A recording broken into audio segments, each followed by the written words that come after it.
Today, me and Uncle David are going to clean the world's dirtiest sump.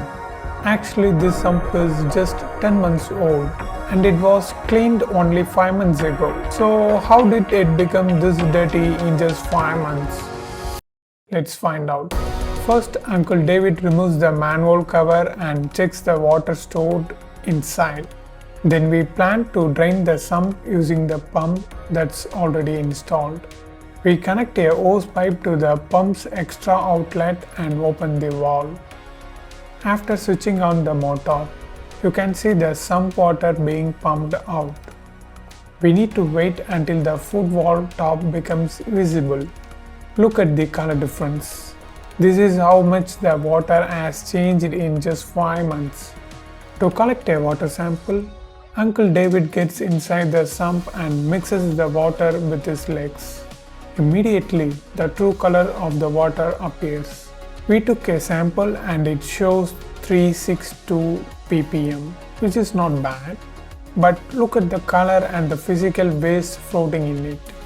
Once the foot valve top side is clearly visible, we turn off the motor and close the sump inlet valve. Now it's time to manually drain the remaining water. First, we mix the water well, then we clean the manhole edges using an old toothbrush. After that, we start removing the leftover water with a bucket. And once the level gets lower, we use a dustpan to collect the remaining water. Finally, we use a broomstick to push out whatever is left.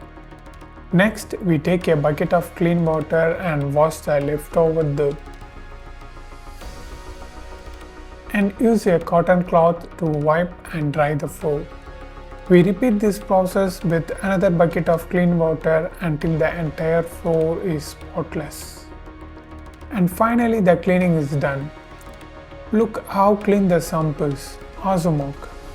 Then we clean the manhole cover and pour a packet of bleaching powder into the sump. We use this sump water only for bathroom purposes. Now we open the inlet valve. Corporation water starts filling the sump. And look how clear it is. We close the manhole and turn off the extra outlet valve. As for the issue, even though the ppm reading was good, we can clearly see solid dirt particles in the water. We use corporation water, so I'm still not sure why this much of physical waste is present. If anyone knows the reason, please comment below. That's it. Thanks for watching.